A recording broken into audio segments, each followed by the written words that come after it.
Hello and welcome to the video version of the lecture Media and Everyday Life. I'm David Gauntlet from the University of Westminster. The title is Media and Everyday Life, but really I'm going to be talking about the changing place of media in everyday life. There have been certain changes in the past 10 or so years to media consumption which make it a bit more interesting and different to before. Speaking of before, we might picture it something like this. Some people sitting around a radio set looking at the radio times wondering what's going to be on and when, or some people queuing up for an 8 o'clock showing of a movie at a cinema. You'll have noticed the importance of time here, schedules set by the media which people, the public media consumers, have to respond to and shape their lives around.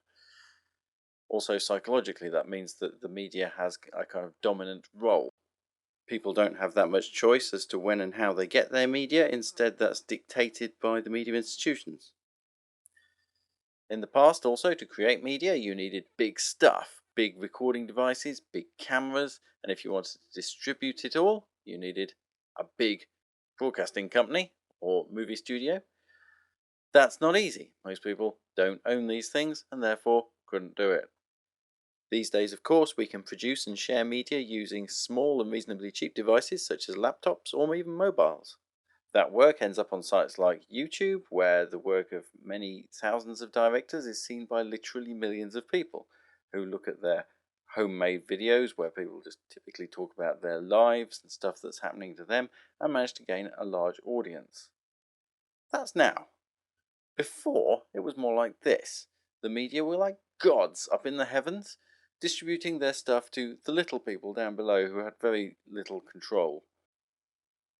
It was like media was handed down from on high, both in terms of how and when you could get it, and also in its general tone and attitude. If we look back at that picture of Broadcasting House, you'll see it looks pretty much like a church, big, powerful, solid building with a steeple.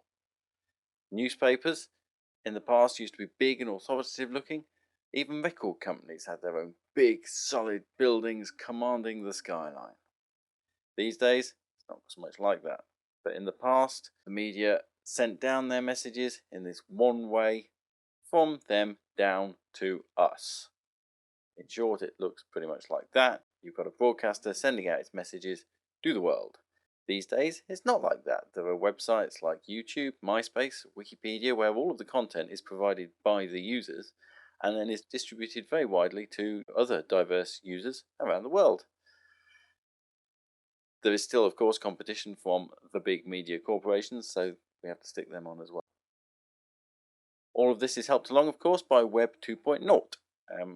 My simple explanation of Web 1 and Web 2 is that Web 1.0, if we want to call it that, was like people creating their own separate little gardens, separately from each other. Web 2.0 is everybody contributing to the allotment that we all make together. That was the idea that Tim Berners-Lee had in 1991 when he invented the World Wide Web. He thought that everybody would be contributing to sites. But for many years it didn't really work like that, and it wasn't even clear how it could work like that.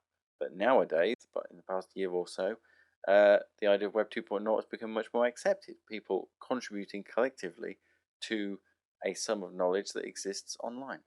So that's Web 2.0. If we want to picture how these changes have taken place, it's not really like this. There wasn't the traditional place of media that I talked about at the start, which has suddenly been replaced by these new uses of the media. Instead, the traditional uses have been slowly joined by these new uses that I'm talking about. In a book called TV Living, which tracked people's media consumption over 5 years from 1991 to 1996, and people kept diaries about their media consumption, one of the key themes we found was the theme of time. People were overwhelmingly conscious of time. Their personal schedules had to be built around the media schedules, and the amount of time they spent watching TV was also significant to them. They felt kind of guilty, but they didn't mind too much. And changes of their lifestyle over time were reflected in changes in their media consumption. These things will have changed, but to what extent? Today we see news stories reporting that people are watching television less and are online more. This story finding it surprising that women are spending even more time than men online. This story reporting that TV viewing is dropping and being replaced by people spending time online.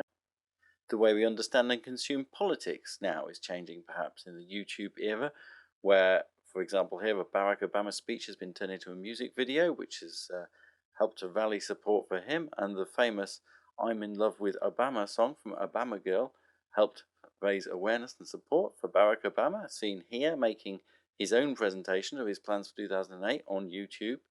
Hillary Clinton has had to follow suit. She's been made fun of in some videos. She's making her own official videos where she states her policies.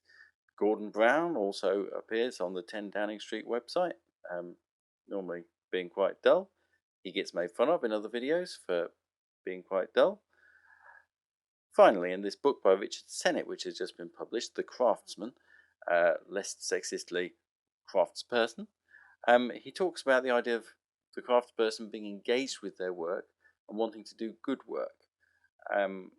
A craftsperson typically takes 10,000 hours to master the thing that they do. So it's spending time and taking pride in your work to make something. Sennett suggests that craftsmanship leads to a sense of well-being and self-esteem.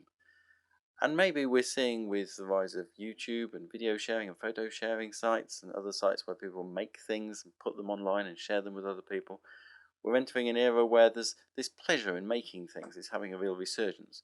So there was only recently a dip in the 20th century where people had to consume media made by other people. Media indeed made by elites with elite access to scarce media production resources. Nowadays we're getting back to more of a folk culture where people can make and share their own stories with other people. You can read a summary of Sennett's Craftsman argument by typing Sennett Craftsman into Google and reading the Guardian article there and some of the reviews.